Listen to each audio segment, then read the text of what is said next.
One of the very important bills that have been passed recently is the Promotion and Regulation of Online Gaming Act 2025. Now, this is a framework which includes India's digital basis, and it has brought online games into three categories: esports, which can be promoted; online social games, which can be promoted. Now, both of these are organized and they are skill based games. However, any game which includes money are banned. So this could be in the form of fees or deposit or any kind of monetary reward. So some of the games include Dream 11, Rummy, Poker. Now, what have been the penalties? A person who is offering the banned game would actually be liable for 3 years of imprisonment or a fine of 1 crore.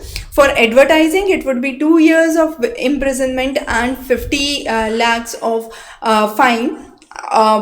Then there are non-bailable offences, and all these are cognizable, and the corporate officers would be held liable for the same.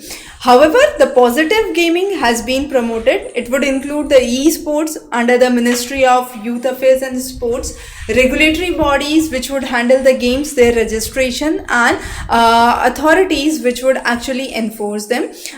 Gaming has been a very important industry because it is part of the Startup India, the Atmanirbhar Bharat, and some of the emerging games like Games 24/7 have been considered as the gaming unicorns. There are numerous funds that have been raised by the investors, and Nvidia's cloud gaming services have been launched in India in November 2025. So the technologies, if we talk about, 85% of the households have a smartphone, 90% of the gamers are on mobile, and with better connectivity with BharatNet, with 5G rollout, the gaming has become more popular.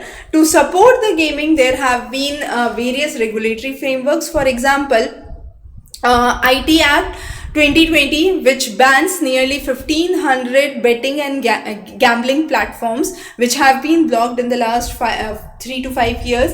Bharatiya Nyaya Sanhita, which penalizes any kind of economic activity which has been indulged with cybercrime or unauthorized betting or gambling.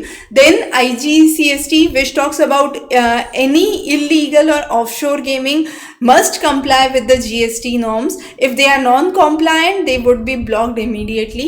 And then there is Consumer Protection Act 2019, which prohibits any kind of misleading or surrogate advertisements. So a very important bill that has been recently brought, the Promotion and Regulation of Online Gaming Act, highly important for your upcoming examination. Stay tuned for more updates from our side. Thanks for joining. Have a great day.